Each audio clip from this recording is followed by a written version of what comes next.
I will announce them later. Well, okay, everyone. Now let's get into the first session of seminar with Kak Beauty Ariel. Without any further ado, let's start the first session with Beauty Ariel, such an inspirative figure with us. Well, everyone, she is such an inspirative figure, which she was the CAP of Pro Arms 2026 and XDC 2026 and NUDC 2025, invited and open grand final judge of Shanghai International Debate Open 2026, Shanghai Asian Parliamentary 2025, and Hong Kong Debating Championship 2024. She is also an invited adjudicator of NSDC 2025, UADC 2023, Japan Debate Open 2023, and Indo-Pacific WSDO 2025. Other than that, she is also an Open champion and third best speaker of Ganesha Open 2026 and Indo Open 2025. Other than that, she is also an EFL champion, EFLGF best speaker, and third best EFL speaker of Australs 2022. Such an amazing figure that we have today. Now, a brief information. Ariel will do, for this session, will do a 60 minutes interactive presentation. So please give your best attention to her presentation, okay? All right, now everyone, let's welcome our first speaker today with the topic Basics of Parliamentary Debates. Please welcome Beauty Ariel. Hello, Ariel, are you present right Hi. now? Hi, Balkis. Thank you so much for the warm welcome and for the really, really sweet introduction. Am I audible? Yes, you are. Okay. Hi. Wait. Yeah. Hi, everyone. I think I've already been introduced, but allow me to introduce myself again. My name is Beauty Ariel, or you can just call me Ariel. I'm gonna be the first keynote speaker that will talk about the basics of parliamentary debate, and I'm excited to share this all with you. Allow me a moment to share my screen.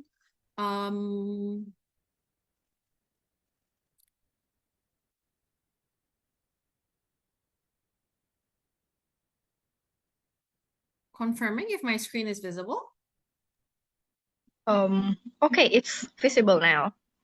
Okay, thank you so much, Alkis. Okay, everyone. So in this first section of the National Debating Seminar, we're going to be talking about the basics of parliamentary debate. So I think I want to set some expectations first of what we're going to be discussing. We're going to talk about the very basics of parliamentary debating. What exactly is parliamentary debating? What are the core components that makes a debate? What are going to be the general types of motions that comes out, as well as a few examples that comes from it, and what to expect within the contents of a speech. I'm not going to go in too much detail about specific technicalities, not speaker roles, ways of making certain argumentations, because I think that's a little bit more specific and we will need more than an hour to cover that all. But the point of this seminar is for you to be able to get what is parliamentary debating and hopefully inspire you to start or continue your debating career. But moreover, it's supposed to help you have the basic fundamental understanding so that you're able to enjoy debating as much as I do.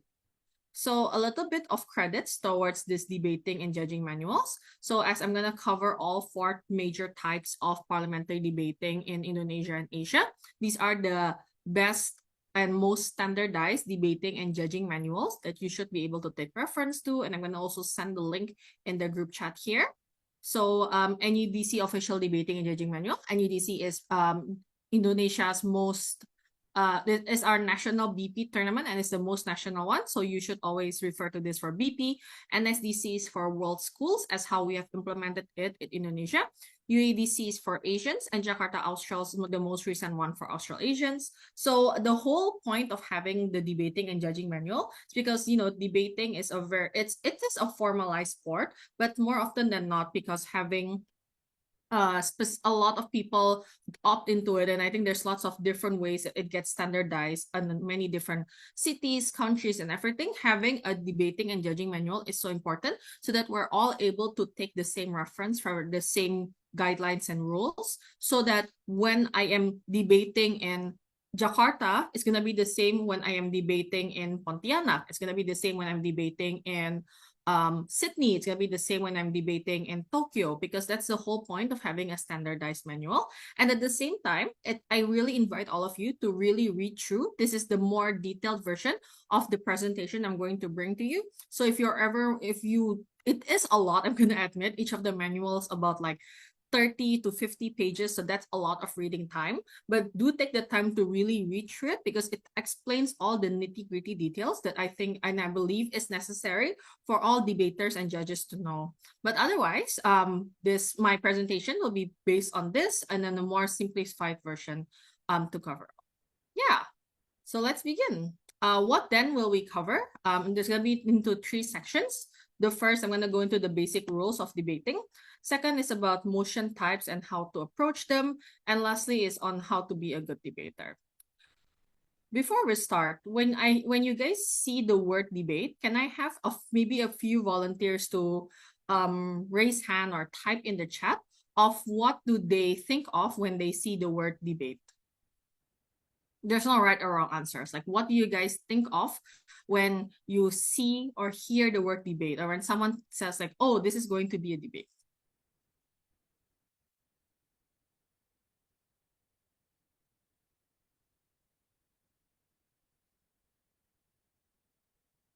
You can raise hand or you can type it in the chat. Okay, Melania says it's exchanging opinions. Nicola says it's an argument between two people, exchanging arguments. Okay, these are really good answers. Give arguments and opinions. Okay. Okay, let's give maybe 1 more minute if anyone is still maybe like typing, if we have a longer answer. If you want to directly unmute, and you can directly raise your hand and I'll point out to you as well.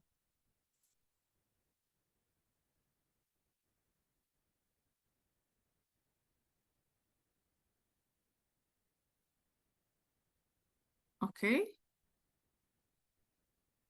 Okay. Yeah. So I think giving your own and strong argument about the motion. Okay. I think most of you have the same idea that, yeah, so it's giving arguments and opinions, exchanging arguments, and that there are two people. And basically that's right. These are the definition of a debate. And what I want you to understand, debate is always going to be two or at least opposing opinions of the same topic that we are going to argue about. That's like what a general debate is. But specifically, the type of debate we're going to take into is parliamentary debating, right? And this is different from like debating with your friends or your parents that you just like keep going. There's several different key factors that differentiates an average debate of like an actual fight or an actual argument with a parliamentary one. Oh, there's also one more. Debating means trying to persuade our thoughts. Yep, I totally agree. But why is then parliamentary debating different? Is there are several key points that makes debating different from parliamentary debating. Is that parliamentary debating has two key indicators. One is that it's going to be structured with determined roles, and two, it's based on critical thinking and persuasiveness. And I'll talk a little bit more about that. So why is it called parliamentary debating? It's a type of debating format that takes after the parliament. It takes after the system we have in the government when the government proposes a policy or proposes a motion, and there's the opposing team that argues for that motion. So when they propose like, oh, we should have a bill or we should have a law that indicates this, there's going to be an opposing party that argues that same law and gives an opposing opinion. So this is why it's called parliamentary debating, because there's always going to be a team, which is why we call it the government team, that proposes an motion, and there's going to be an opposition team that rejects it. So what makes it different from any other debating is that one, it's a structured setting with determined roles. That's there's always going to be speaking positions. There is a structure. You only can speak within a certain amount of time. You can only case build with a certain amount of time. After your turn is over, you're not able to like speak again, or you're not able to interrupt the debate unless it's a POI.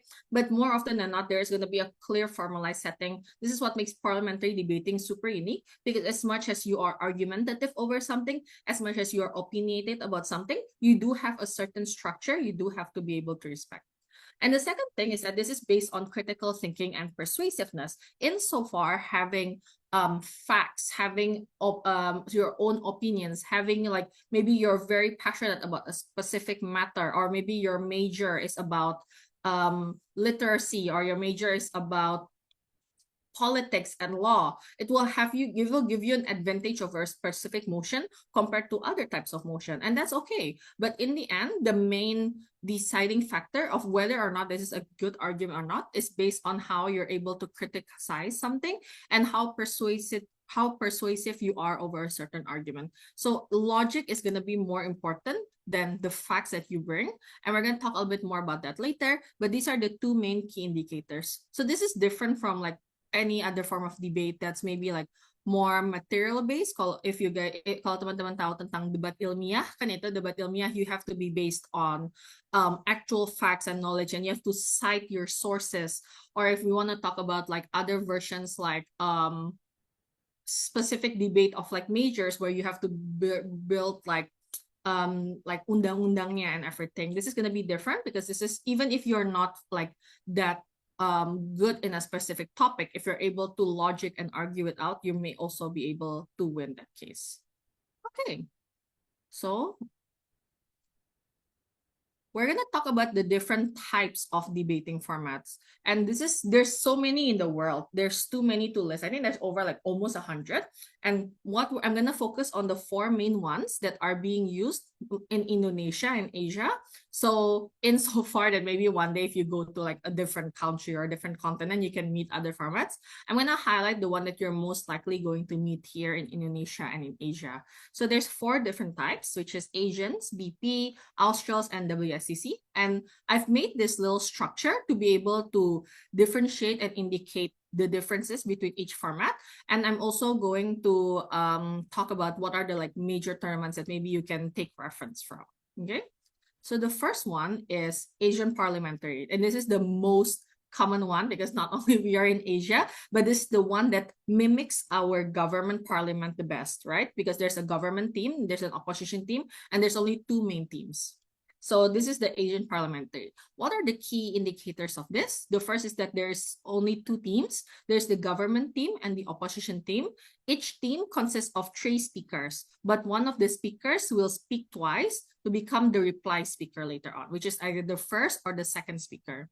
The case building duration is 30 minutes, and the speaking duration is 7 minutes for substantive speakers and 4 minutes for reply speakers, each of them having a 15-second buffer that is allowed, that is like grace time for them. But does not mean at 7:15 you can compromise. Usually the last 15 seconds is just to summarize, so it's buffer time. Replies are available, and you can give POIs. We're gonna have a separate section about POIs. This is Asian Parliamentary. You can find Asian Parliamentary. If it's in Indonesia, you have comps like ALSA UII comp, which is a classic. I think there's a few other formats here and there. For the biggest regional major, we have UADC, which is also the reference I took for this PPT. This is the Asian Parliamentary format. The second one is British Parliamentary. This is more often found in varsity levels, in university levels, because the WDC, which is the world's biggest debating tournament, takes British Parliamentary, so it's mostly varsity, but there's lots of high school competitions that starts to use British Parliamentary as well. And this is where it gets a bit unique. So this takes after the British, the license name says, out of the British Parliamentary. So there are 4 teams in total. There's still 2 sides. There is the government team and the opposition team, but each of the government and opposition has an opening and a closing team. So there's a total of 4 teams: opening government, opening opposition, closing government, and closing opposition. And all of these 4 teams are its own respective team. So even opening government and closing government are not able to case build together. There are 4 separate teams coming from 4 different places. Each of these team has 2 members. So there's a total of 8 speakers in one debate. The case building duration is 15 minutes, so it's half the time. And the speaking time for each speaker is 7 minutes with 15 seconds grace period. There is no reply. So after all 8 speakers are done, the debate is done. And you can give POIs, but the POI can only go to the opposing team. So both government teams can POI to both opposition teams, but fellow government teams cannot POI to each other. So opening government can, for an example, POI to closing opposition. Opening opposition can POI to opening government, but opening government cannot POI to closing government. Okay. The third format is Australasians, or usually we abbreviate it to Australs. This is maybe less common in Indonesia, I'd like to find. I think major tournaments that uses Australs is IFAT, but also the regional majors is also called Australs. So this is a little bit like Asian Parliamentary, but it's different in certain parts. The first is that the 2 teams is called affirmative and negative. So affirmative is a government that affirms the motion, and negative is the one that negates the motion. So it's the same stance. You support or you oppose the motion, but in Australs, you call it affirmative team and negative team. Speakers is the same, 3 speakers per each team, and there's going to be reply for that. The case building duration is also 30 minutes, but the speaking duration is a little bit longer. It's 8 minutes for substantive speakers. So the first, second, third is 8 minutes, and 4 minutes for reply speakers, but it's also 15 seconds buffer. There is reply, but there is no POI. So it's 8 minutes, no POIs. The last one is World Schools format. And World Schools format in the actual World Schools like global tournament, it's gonna be a little bit different. There are like 5 members in the team. There's 2 non-speaking members. It takes 1 hour to case build, and there's like a lot of other coaches, but that format is only implemented in the actual world schools. So I'm going to talk about the world schools that's applied here nationally, as applied in NSDC, and a lot of like pre-NSDC tournaments that uses world schools. So it's the modified version that we're using here in Indonesia. The first is that there are also 2 teams. It's a proposition team and opposition team. The prop team proposes the motion. The opposition team opposes the motion. So we're not using government opposition. We're using proposition and opposition. The speakers, there are 3 speakers per team, 30 minutes case build, 8:15, 4:15. There are replies, and there is also POI that's being able to be given. So far, any questions?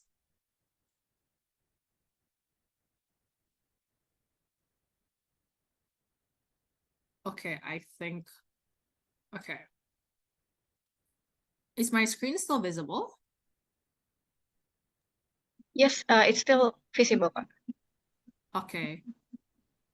Okay, cool.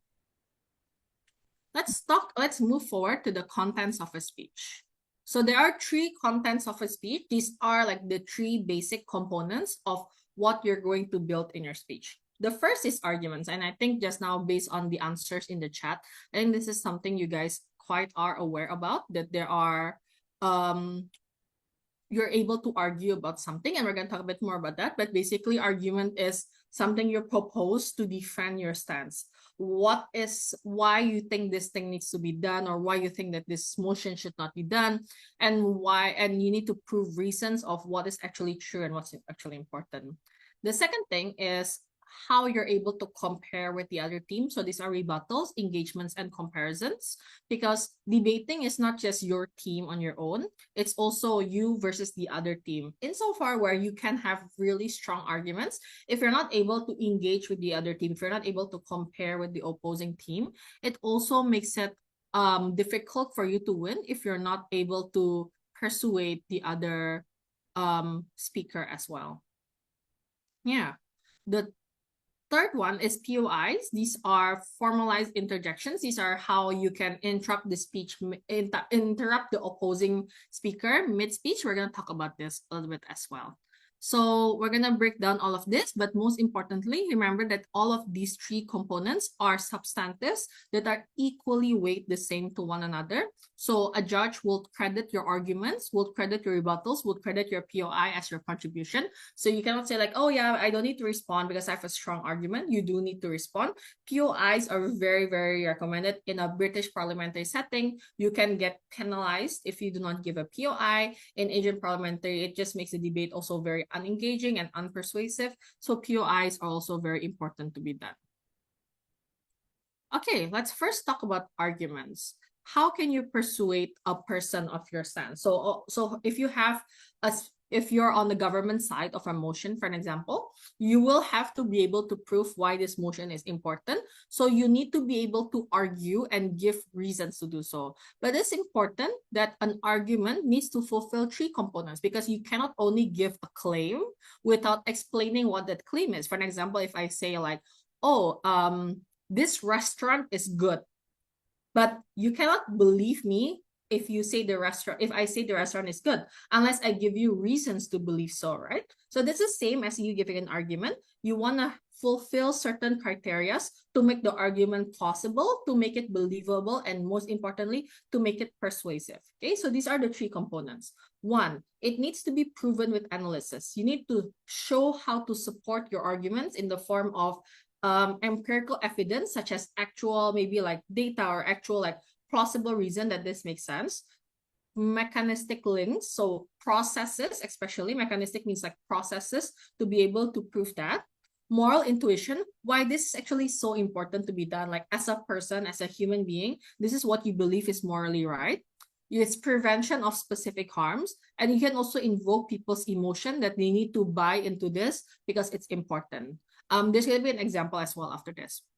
Second of all, it's brought with style. And this is important that unless we're talking about the WSDC format, style is not about like how beautiful your speech is or like how many cool quotes you bring.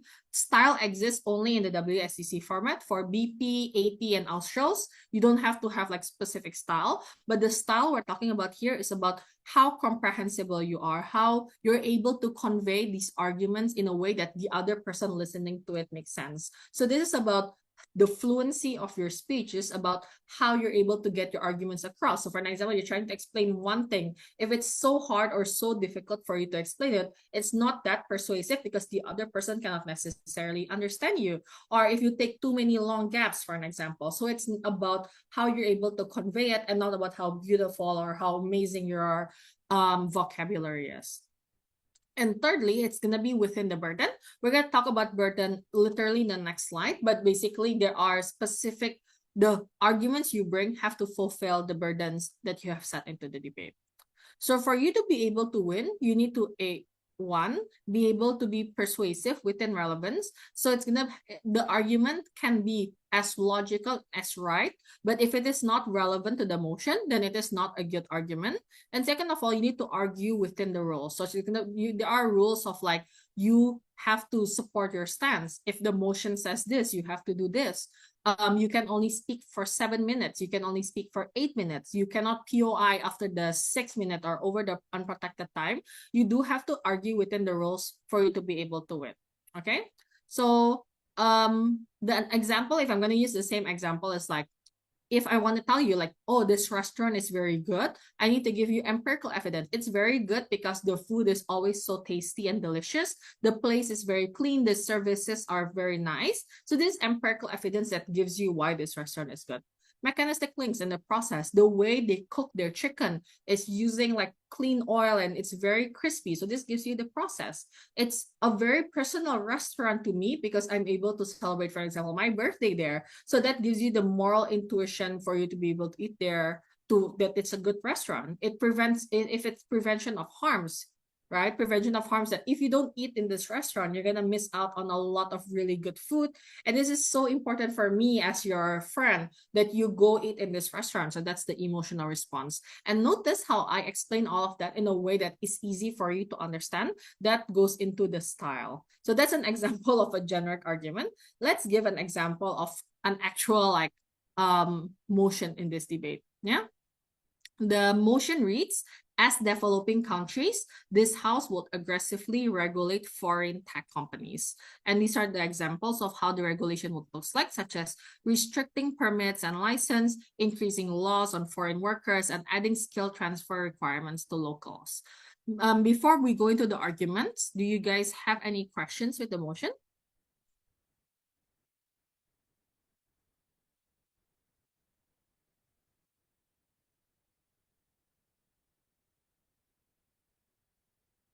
Yeah, I think it's hopefully clear.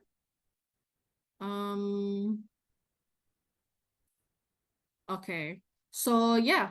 So how do we argue within this motion? For an example, if you're in government bench, you would want to say that, oh, aggressive regulation is important because it protects the local economies. It protects local tech companies or even local citizens from the threats coming from foreign tech companies. This is the claim, right? This is the title of the argument. And you have to explain how then this argument makes sense within this three components, right? You need to explain the analysis. You need to analyze why you need to prove why local companies is exclusively threatened by foreign tech companies. So you need to explain why local companies have a harder time competing in the international market. Why we have lesser resources compared to like US tech companies or Chinese tech companies, for an example, because that's why it gives us already a significant disadvantage.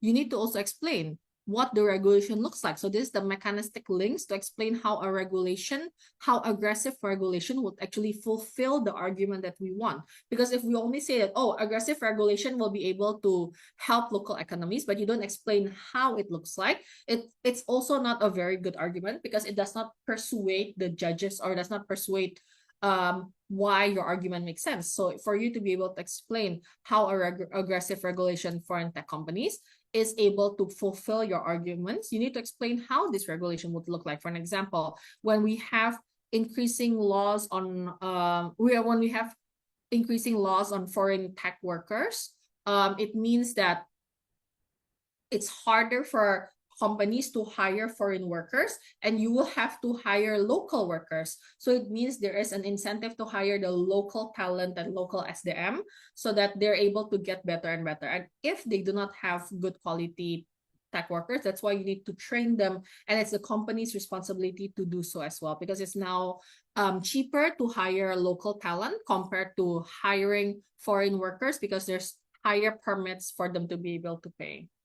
Why local economy is more important, and this is also the emotional and the moral intuition, because as much as the first two are really good logical explanations, you also need to explain the moral importance of this. Why do we need to protect foreign tech companies? Because we're talking about as developing countries.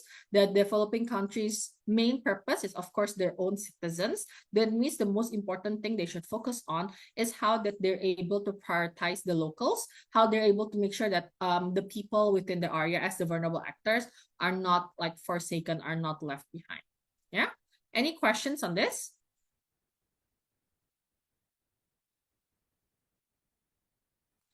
Otherwise, if you guys have any questions or you thought of a specific question, you can directly write it in the chat, just in case that we move on and you forget the question. Because I think if we wait too long, you end up forgetting the question. And like mentioned before by Balkis, the best the best question given will be able to get a prize. So I hope that also incentivizes you. But otherwise, I hope that you also have like lots of curious questions. So you don't have to wait for me to ask like any questions. You can immediately write it down in the chat so you don't forget, and I'll answer your questions throughout the presentation.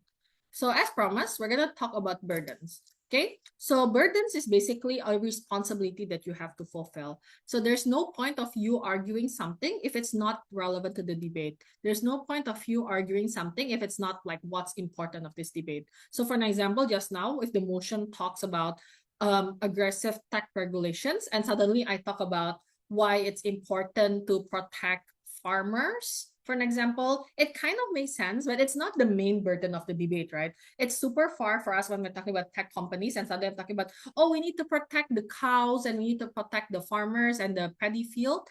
It's like, And then even if I explain it in a very argumentative way, I give you so many analysis and so many empirical evidence to protect and to why it's so important to protect farmers. It does not make sense in this debate and it does not fulfill any burden. So therefore, in the end of the day, it's not persuasive.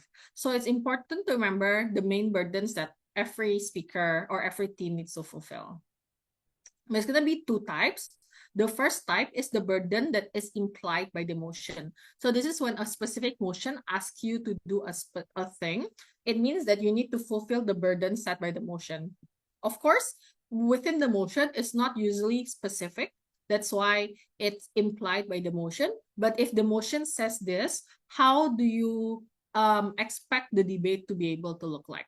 So for an example, if the motion is, this house regrets the glorification of parental sacrifice.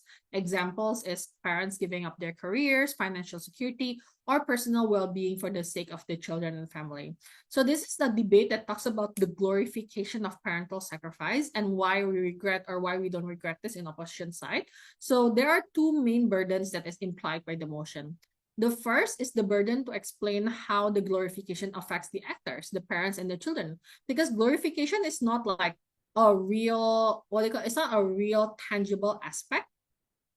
It's something that you kind of feel like it's a narrative. If I tell you like, do you feel the glorification? You probably feel it, but you probably cannot pinpoint or you cannot see what it is. So that's why we need to explain. There is a burden to be able to explain how the glorification will affect the parents and the children. For example, the parents feels this glorification that they believe as long as that they're a parent, they have to be able to do parental sacrifice. There's narrative that their parents have done unto them and now they're doing to their children, that if they have a child, their child takes utmost priority over their own priorities. That's why a lot of parents, for an example, quit work to manage to be parenting full time, or if you have hobbies, you will set that aside to support your children's hobbies. This is the kind of how it affects towards the parents, but towards the children as well. They also see that, because there is this glorification of parental sacrifice, that that as a child they're supposed to be able to have their parents sacrificing for them. So it makes them believe that they're the most important thing in this family. They're expecting this from their parents to do so as well. The second burden is to explain why parental sacrifice is or isn't important, especially the glorification of parental sacrifice. The burden of this motion talks about the glorification of parental sacrifice. So there needs to be an explanation of how the glorification of parental sacrifice looks like. Why is it important on government? Why is it not important on government side? And that's why you need to regret this, and why it is important on the opposition side. So basically, this burden, it means that you do have to answer these questions. You do have to answer these these questions on your side of the house for it to be able to make sense according to the motion. There's a question from Ayunada. How do we know what exactly the clash is if we are limited to discussing it? Like you said that there are times our arguments can't be credited due to explicit statements, but still haven't reached the core of the motion. Ayunada, if you're here, can I confirm if you're asking why there are how can we argue about something if there are limitations of the motion or limitations of what we can discuss? Is that right? Do you have an example that you can give?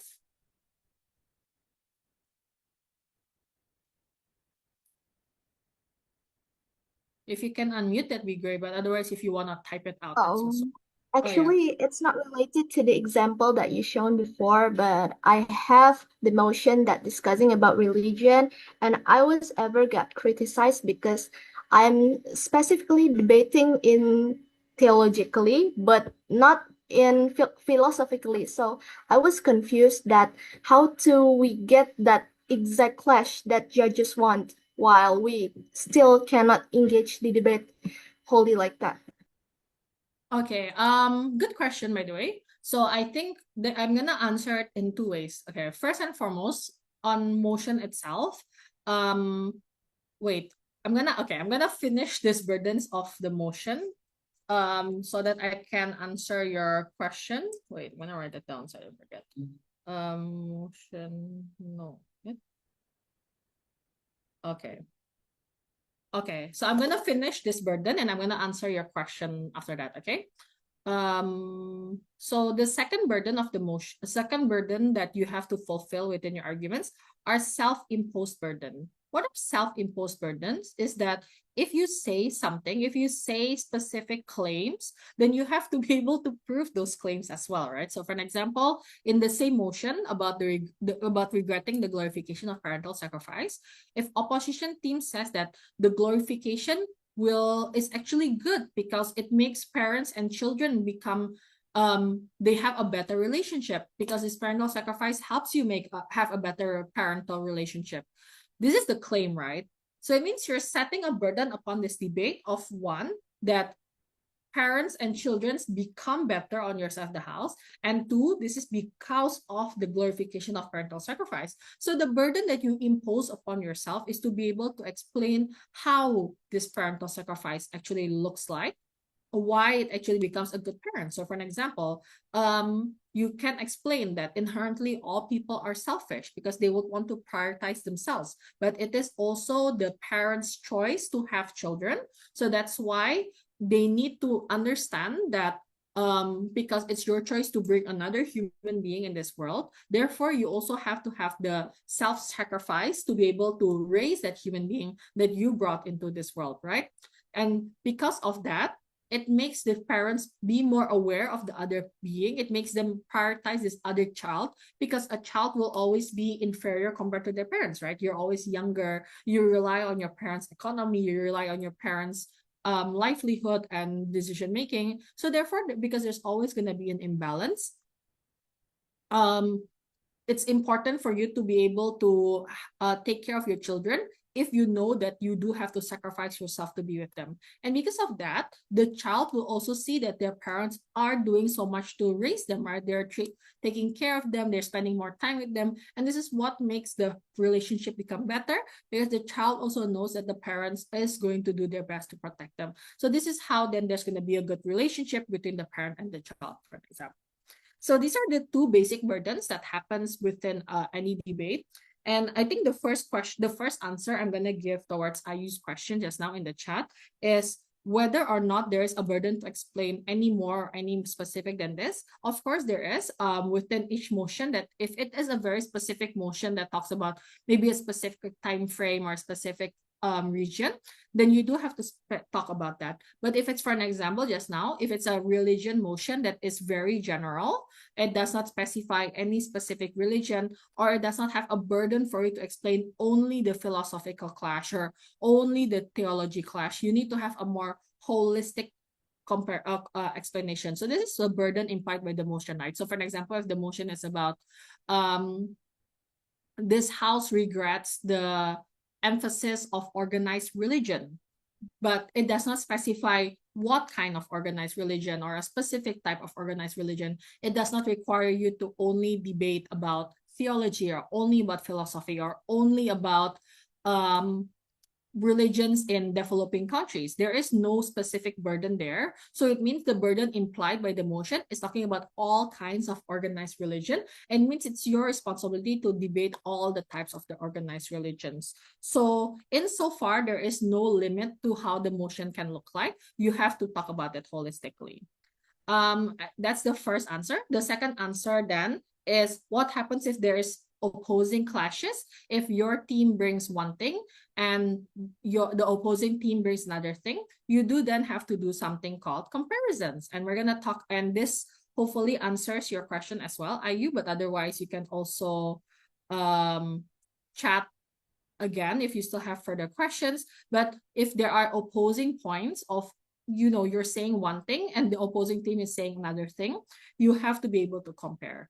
But before we go into that, there's a question from Nicholas that asks, can you give an example of self-imposed burdens in a courtroom?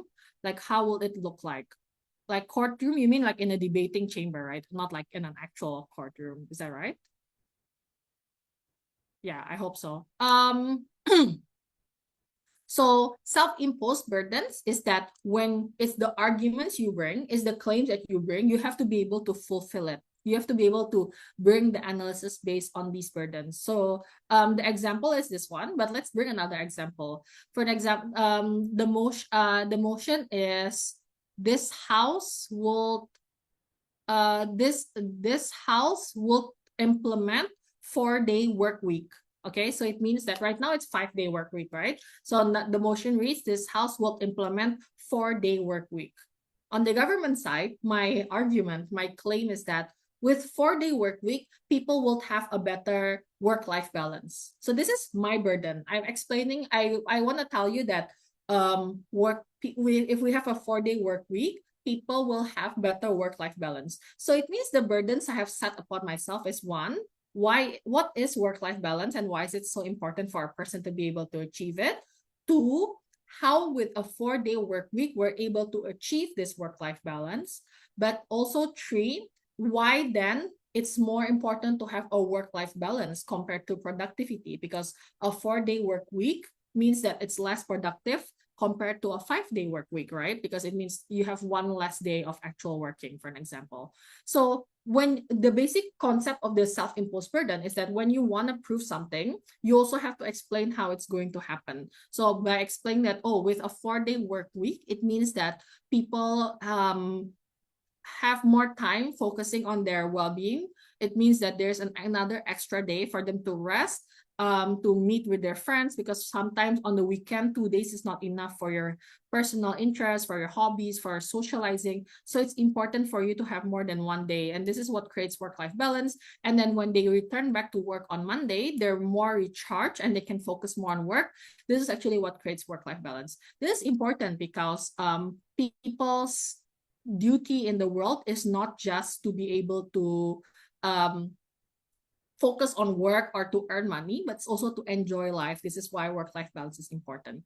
That's an example of a self-imposed burden that you can explain. If that answers your question, Nicholas, let me know. But otherwise, if you have any further on questions, you can ask as well.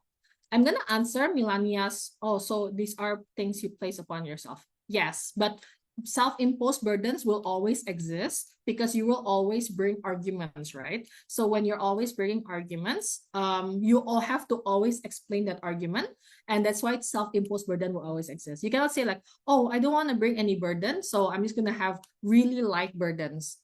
That's not a very strategic stance as well, because if you're not able to fulfill a big burden, if you're not able to make any kind of major changes, it means that your arguments is not worth a lot. For an example, if you say, oh, for 4-day work week, it's actually good because it means that a company will be able, it means that a person just has one less day of work. So it's a lower burden, right? And then you feel it's enough for you to explain that. And while it has a lighter burden on yourself, it makes your entire case seems less important because you're not doing a lot of major changes. That's why insofar that this self-imposed burden exists and it sounds like a burden to you, you have to fulfill that for you to be able to bring a persuasive case. Good. Hopefully that answers. I'm gonna answer Melania's question directly in the next point. And I think we need to move on to the next point because I think we're kind of lagging behind a bit. Yeah, okay. So the second part of contents of your speech is rebuttals, engagements, and comparisons. So any form of engagement to the other team is a valid form of engagement. And then this is important for everyone to understand. This is supposed to answer Ayu's question earlier, as well as Melania's recent question about giving burdens towards the other team, as well as how to respond or like compare towards the other team if you and the other team have different clashing opinions. How do we engage into that? This will answer those questions. But most importantly, in a debate, you're never alone, right? This is not a speech competition where it's just you and the judge. It's you, the other team, and the judge. So you and the other team will have opposing thoughts, especially if it's a BP, right? There's like 3 other teams. You will have opposing arguments and thoughts. So you cannot just like say that your argument is important, but you don't compare to the other team. It's important for you to be able to engage with them. And that is why you need to be able to prove this. Rebuttals are direct arguments, direct responses towards the opposing team's arguments. So if for an example, just now the government team said that the glorification of parental sacrifice is bad because a parent has to sacrifice and has to lose a lot of their identity, a rebuttal from the opposition team would be to say that that's not true because a parent will still prioritize themselves, but they also have responsibility towards their children. That's a way for you to rebut. Engagement is a way for you to compare the case as a whole. The engagement towards the other team of they say certain things. You want to prove why yours is much better. And comparisons is comparing the case as a whole, right? So there's basically two main things that you can do to compare. First is to prove that why your argument is much better than the others. And second is why it's more important, even if both teams bring true cases. And it's important to actively compare the whole case and not just the individual arguments and impacts. So let's take an example. And this one, I hope I want all of you to be able to try and answer this. The example of the motion that I want to bring is that this House believes that universities should not accept research funding and scholarship from problematic organizations and donors. This is the motion. The opposition team says, the argument is universities have no other source of funding for research and scholarship except from organizations and donors. And this is such an important, source of income. That's why even if it's problematic, it should still be engaging. It should still be accepted. How would you engage into this? How would you compare into this as the government team? Can I have 2 minutes for you people to maybe type their answers on how, as the government team, you are going to engage with this argument?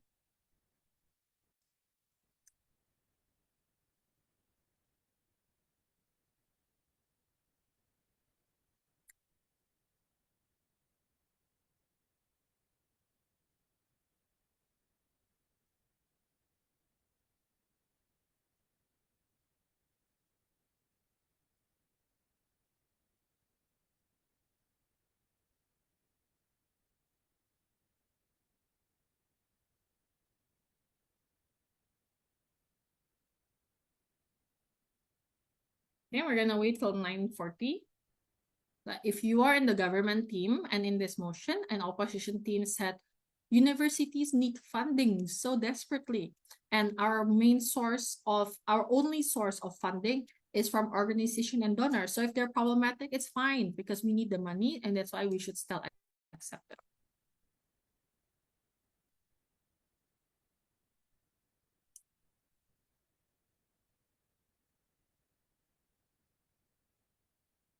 Anyone want to answer? You can type in the chat, but if you directly want to unmute.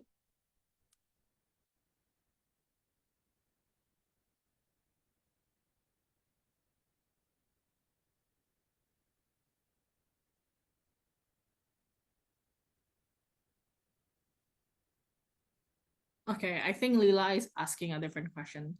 Lila, I'm gonna hold on to your question first and I'll answer it after this, yeah?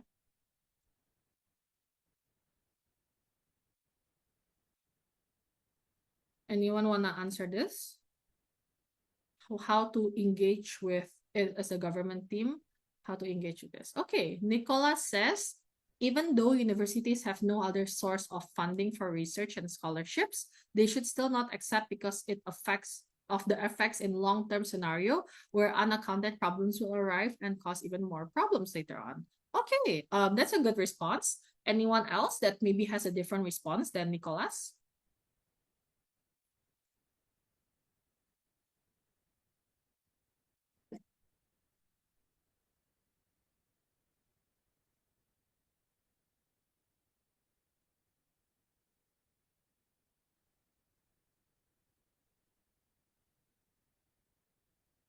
Okay, it's already 9:41. If you still have any answers, probably you can just drop it in the chat. But otherwise, yeah, we'll take Nicola's answer. It's right. Basically, this is there's several ways for us to be able to engage into this, right? If opposition says that, the first thing to question, I think Nicola's answer was right. It's the second response, right? But the first thing that you can always respond is the not true layer. Is it true that university has no other source of funding? It's not, because there's other sources like student fee, a student pays there. So that's the income for the university. There's government funding. There's unproblematic organizations. So even if we're talking about there's no other forms of scholarship from other forms, it does not have to be from problematic ones. So you can still decline certain ones of this. But the second one is like what Nicola said in the chat, is that there's other effects in the long term of problematic. So for an example, this is a company that has problematic source, like unclear transparency of pollution, and suddenly they're donating like $100,000 in scholarship.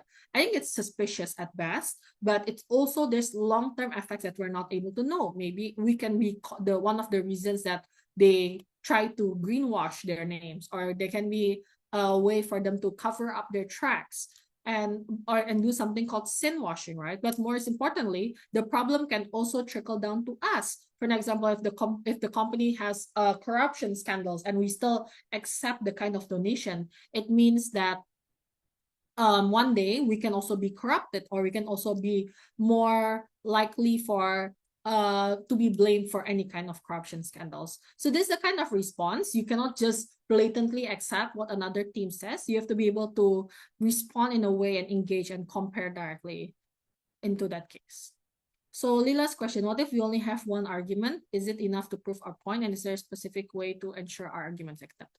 Ideally, you need to have more than one argument, because I think all motions are going to be broad. For an example, this house believes that universities should not accept research fundings and scholarships from problematic organizations and donors. There's so many arguments you can bring, so one is not enough. But even if you only have one, you can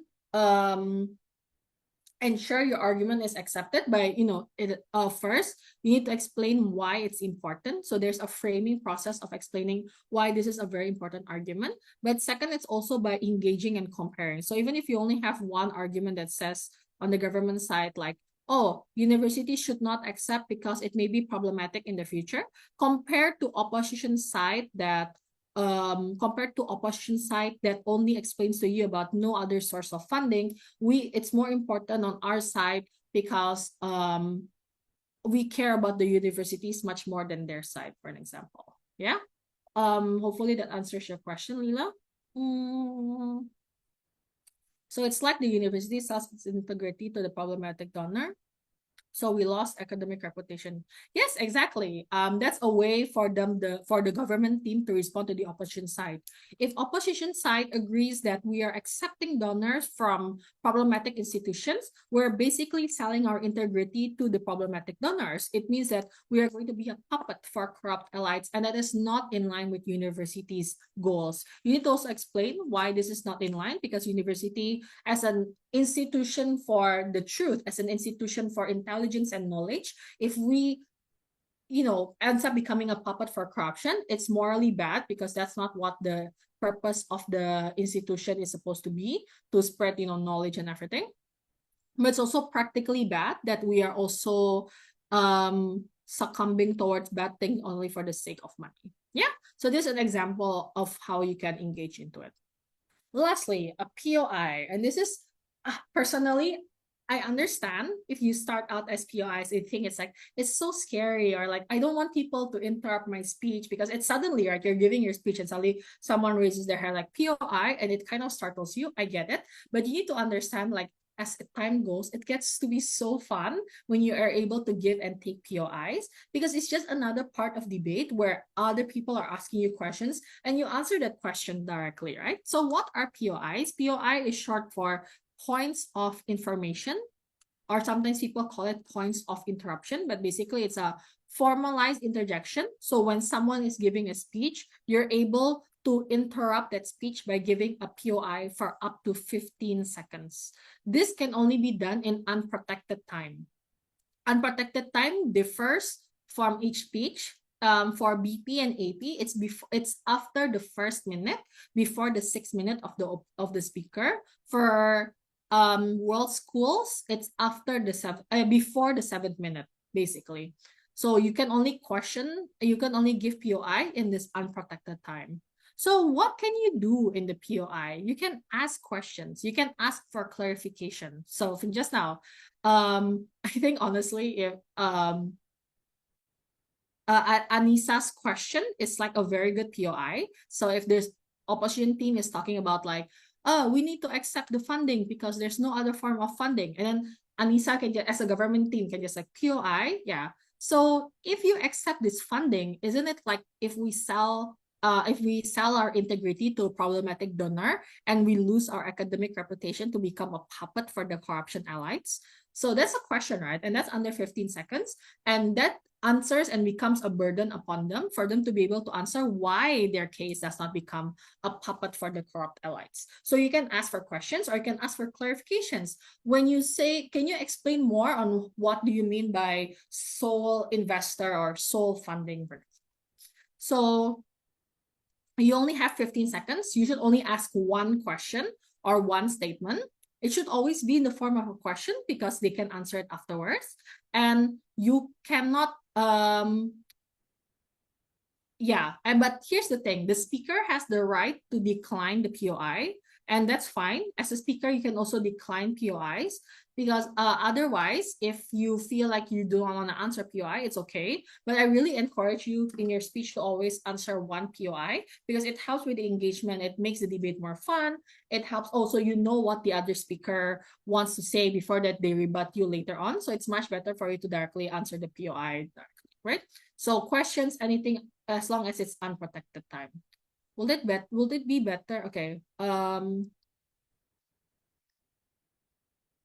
Okay, I'm gonna answer some of the questions first from Lila. What if the one argument have subpoints and that one argument yep, that's good. Ideally, an argument has multiple subpoints. You want to be able to explain the multiple process. And that also hopefully answers Melania's questions as well, that to have multiple points. So it's different, yeah, from having one argument. For an example, just now, if the argument is like, this argument, universities have no source of funding. You need to explain the multiple points behind it. That's possible, but you cannot group all your arguments into one big argument. That's two different things. Hopefully this answers your question. What if we accept the POI, but our explanation doesn't make sense for them? Will that lower our score? Okay, the rule of thumb is that if you've already accepted the POI and you try to answer that, that's already a good point for you because you're able to engage. And I think this helps build, but of course, if your answer to your POI contradicts your previous argument, it means that that answer is invalid. It does not make you lower your score, but it means that the answer was invalid. So it's important then the POI answers you give does not end up contradicting, or it does not end up like, disproving another one of your arguments.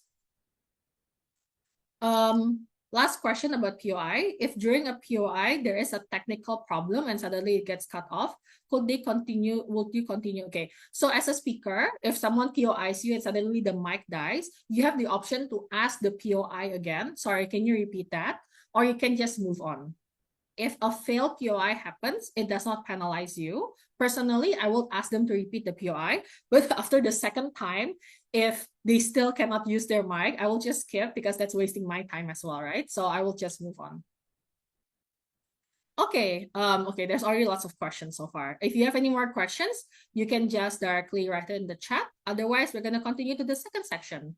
Really quickly though, because I think I'm a bit running out of time, we're gonna be talking about motions and how to approach them. So generally, I'm gonna talk about the general different types of motion types that exist, and we're gonna go through each of them one by one, okay? So there is this house rule that is a policy motion. This house believes that is an analysis motion. This house regrets and this house prefers are retroactive analysis. There's this house supports and this house supports. It's also an analysis motion. This house predicts. It's a future analysis, and an actor motion that is worded as this house as. So I'm going to turn first. Okay. The first is this house rule. This is the one and only policy motion. Is you explain, one more thing. And if it is for Australs, there is no house, it's usually that. So that we will do something, that we predict something. So this is just minor point. Okay. This house rule, it means that the house is the parliamentary of the state. It focuses on whether or not the policy should be implemented or not. So this is not about why it brings more good and harm, but it's about why a specific policy needs to be maintained. So there's always going to be some sort of like mechanism that needs to be proven by the government side, why this is the process that needs to be done. So an example, oh wait, no.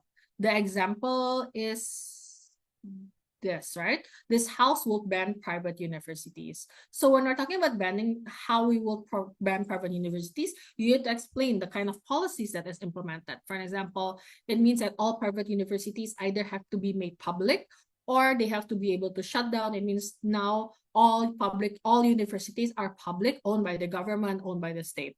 So there needs to be that process. And the explanation is like why all of the harms of private universities needs to be resolved and only can be resolved when we ban the private universities. A similar type of policy motion is this house believes that X should do Y. So even though it's phrased like an analysis motion, this actually explanation of this is a type of motion that the government needs to be able to do something. So it ends up becoming a policy motion as well. So the example is worded, this house believes that developing countries should ban private university. There is an actor and what they should do. So this is a policy motion. It means that in this kind of motion, there needs to also be a model of how developing countries are going to ban private universities. This is the first motion type. The second motion type is this house believes that, or THBT. This is an analysis motion. So this is going to be different from this house rule. All analysis motion most of the time does not require logistic and feasibility requirements. So you do not have to prove why, you do not have to explain the banning of private universities, or you don't have to explain how to eradicate or remove all private universities, but you need to analyze whether it's a good or bad thing. So it talks about the assessment of a specific value of an element or an object and whether it's actually going to be good or bad. So for an example, if the motion reads, this house believes that private university brings more harm than good, it means that you need to focus more on why private universities bring more harm on government side compared to the good that it brings, but government is not required to like banish or abolish private universities. The motion also gets a bit more specific if there is comparative words such as rather than, opposed to, instead of. It means that in this side of the house you have to talk about the status quo, but on this side, if it's a specific comparison, opposition has to talk about the alternative. So it has to be a kind of comparison one.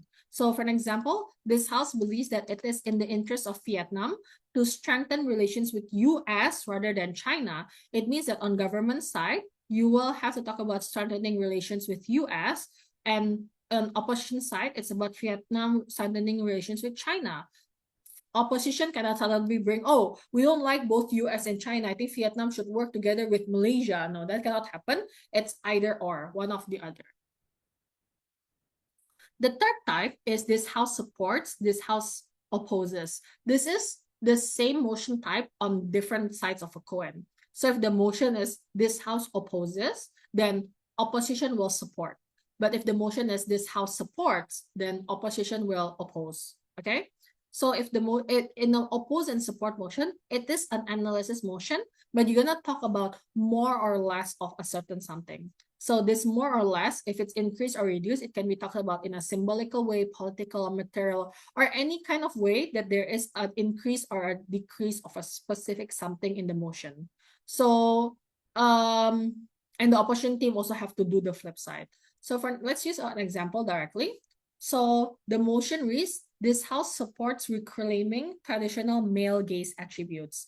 So it's analyzing why traditional male gaze attributes are good or why it should be reclaimed. But because the motion is this house supports, it means we need more of this to happen. It means there needs more reclamation that needs to be done, right? So there's also needs to explain the increase of it that's going to happen in a way, shape, or form. For example, more people are doing it, more movements are doing it, the kind or quality of the different types and variations of this reclamation is going to continue to happen. So there's an increase of it, and why it's good because of the increase.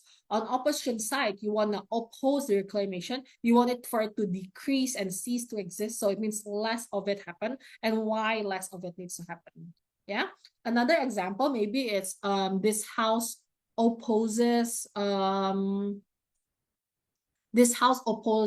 work from anywhere, for an example. It means that on government side, you're not only saying work from anywhere is bad, but that less and less companies should implement it, less and less people should opt into it. And on opposition side, you want also more work from anywhere and more companies to opt into it, for an example. Okay, any questions so far?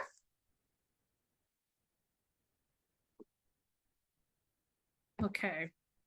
Hopefully it's still clear. Same procedure as before. If you have any questions, you can directly write it down in the chat. Okay, this house regrets. So there are two types of retroactive analysis. Retroactive means that we're debating now about something that has happened in the past that affects now. Okay, so it's like retroactive is like looking back into the past. So the first type is this house regrets. This house regrets is the best way I would like to explain it is like when you regret something in real life, two things happen. One, you regret it, you hate that it happened, you are significantly harmed or you are affected negatively that it happened. And second, you wish it did not happen. So for an example, like you are running down the street and you fell down and you hurt your elbow, for an example, and you regret running down the street, right? You regret running down the street because it makes your hand hurt and you're bleeding and like you feel bad about it, you feel kind of stupid. So this current present we're living in is bad for you. And when you regret it, you wish it did not happen. You're like, I wish I did not run down. I wish I just walked so I wouldn't have fall. So the second thing that happens is you imagine a world that does not happen. That is called a counter narrative. So on government side, you want to tell why the world you regret is bad. And the second thing is you have to prove a counterfactual is why without this, it's going to be much better.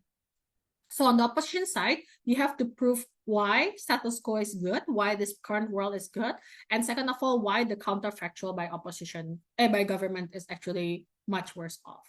So let's use the same example we used before because it's a regrets motion. The motion reads, this house regrets the glorification of parental sacrifice. So on government side, we regret the glorification of parental sacrifice. It's bad because parents are continuously, like the first one, right? We regret the world we're living in right now because parents are, with the glorification of parental sacrifice, parents are continuously pressured. Parents are always going to be pushed. They always have to give up everything for their children, and it makes them not live a fulfilling life. When we regret this on our side, without the glorification of parental sacrifice, parents are not pressured to give up everything. They're able to still choose themselves, choose their hobbies, choose their interests, choose their careers, because they do not have this glorification to push them. So there's gonna be one, why the world we live in right now is bad, but two, why without in an alternative world is much better. On opposition side, that's why you need to explain one, why without the glorification of parental sacrifice it's much worse, but two, why in status quo it's important to have the glorification of parental sacrifice. Cool. The second version of a retroactive analysis is this house prefers. And so what's important, what's the difference between this house prefers and this house regrets is that this house regrets is we have the benefit of hindsight. We have the information we have now. We're comparing the world with the glorification of parental sacrifice and the world without. For this house prefers is we do not have the benefit of hindsight. So imagine the world as a completely clean slate debate. So when the motion says this, it means that the alternative has never happened. So you cannot compare with status quo, or you're not regretting over a certain thing, but it's two like parallel worlds that you're trying to compare with one another. So there's two types of this house prefers motion. It's either the motion specifically states and burdens two alternatives that you have to compare, or if they only give you one alternative, then it's gonna be A versus the status quo. We're gonna talk about each of these examples, okay? The example, and this is a good time to talk about the context slide, because sometimes if a motion has a specific context, they will give you a context or an information slide. So you can maximize and you assume that the context slide is true and you use it towards how the debate is supposed to look like. So for an example, the context slide reads, prediction markets are platforms where users trade contracts that pay out based on the outcome of real world events, with prices reflecting perceived probabilities. These markets have now started allowing bets to be placed on public events, such as the results of elections, court rulings, policy decisions, etc.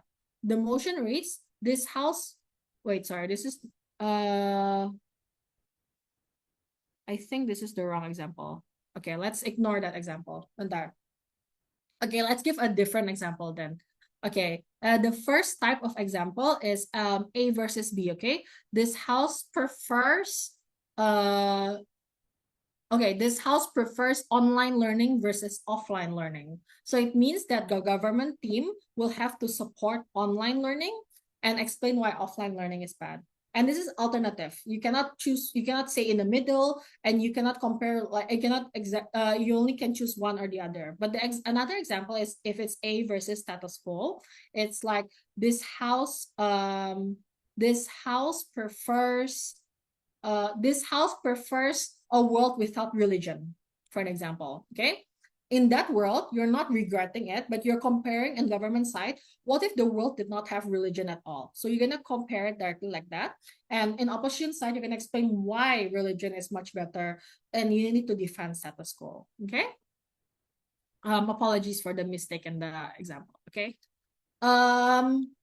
Next, this house predicts. So if the motion is this house THP, you need to ask what kind of motion type it is actually. This house predicts. I think there's an echo somewhere. Okay.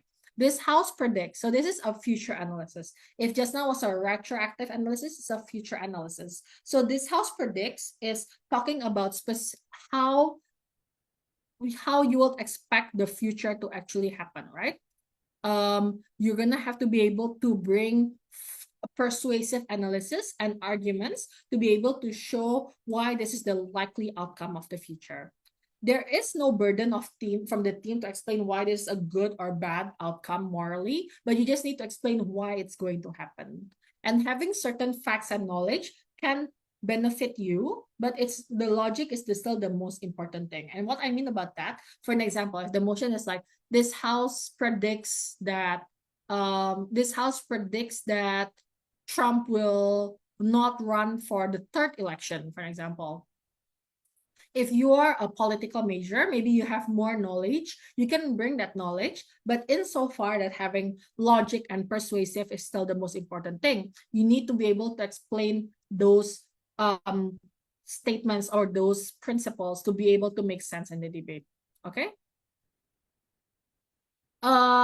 An example of this motion is this house predicts the significant decline of human creativity. So therefore, motions like this, you do not have to explain why the decline is good or bad, but you just need to predict that it's going to happen or not. So on the government side, you need to explain that there's going to be a significant decline because we have things like ChatGPT that makes people less and less creative, but people are more focused on the pragmaticness of things and not about the creativity. People focus on how they earn money and how they complete their tasks, not about how to draw pictures or how to write books. That's why there's going to be a decline of human creativity in the future. So this motion talks about why certain things happening now is going to result towards a probable future in a certain way.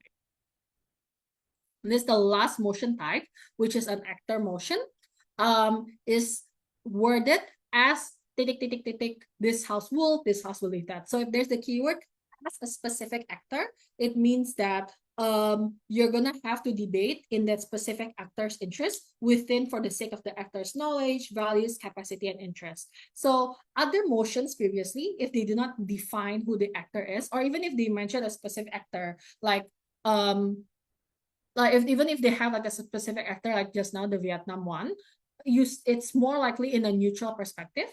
But if it's an actor motion, you do have to make it specific towards the actor. So for an example, and actors it doesn't only have to be individual, right? It can be a group of people, it can be a country, it can be a specific type of person. So let's take the first example. As a country near conflict zones, that is the actor, this house would grant long-term asylum to refugees in exchange for military services. So this is not a neutral debate. You need to talk about the interests of the country near conflict zones to protect themselves, to have a much better military service, the principle of them being able to be seen as a good country that accepts asylum. So it's all for the interest of the countries near conflict zone. Or a second And a second example is as a working class Gen Z. So this is not a specific person, but a specific type of person. As a working class Gen Z, this house would actively seek a full-time career in content creation. So the debate isn't going to focus on about whether career in content creation is good or not, but focus about as a Gen Z, why is this beneficial for you? Why is this according to your interests? Why is this according to your capacity? Really quickly on this one, how can you approach a motion?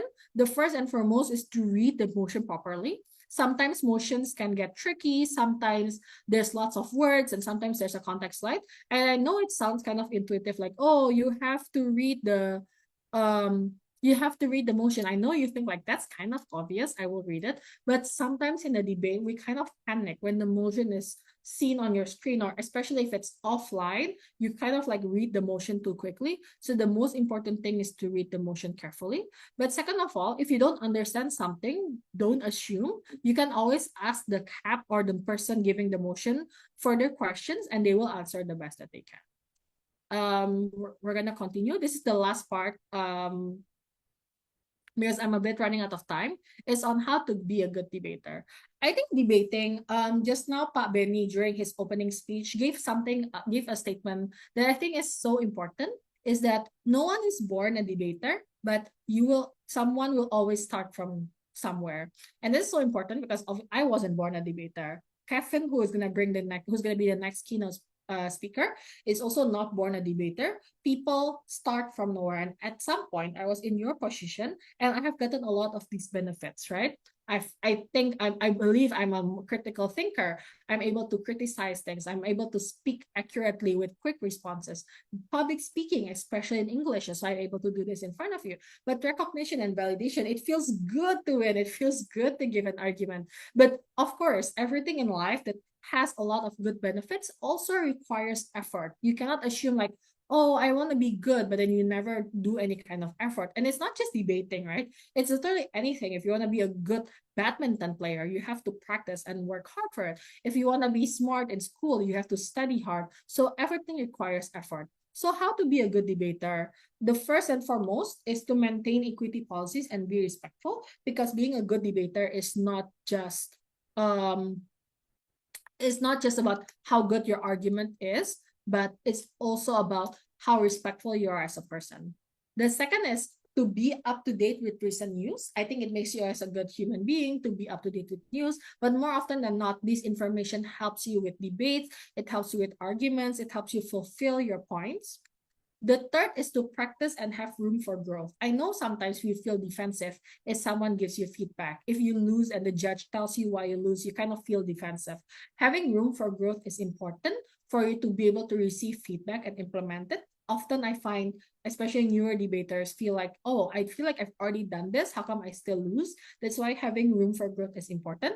And practicing is important because as most sports are, the more often you give a speech, the more often you are sparring and in debates, it helps you get used to what is the right argument to bring, what is the right POI to give, how to answer a POI quickly. And debating can be accessible. Now there's a lot of debate spars available, a lot of free debate spars especially, but a lot of maybe paid ones that gives you feedback. I think I can drop some references after this, but otherwise you can also find people. There's 117 people in this Zoom meeting. Pretty sure it's easy for you, like, hey, does anyone want to spar on Friday night at 7 p.m. and I think you guys can meet for that. But most importantly, you should also believe in yourself. I think it's important to realize you cannot become a good debater overnight, but if you believe in yourself that you're able to reach that specific goal one day, it will always be able to, what they call it? It will always be able for you to be a much better debater. I'm gonna answer one question.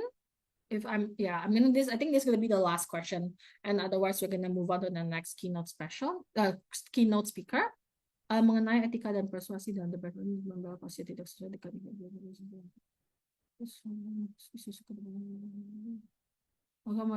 kemampuan persuasi benar naik kepada mereka. Okay. Okay, wait.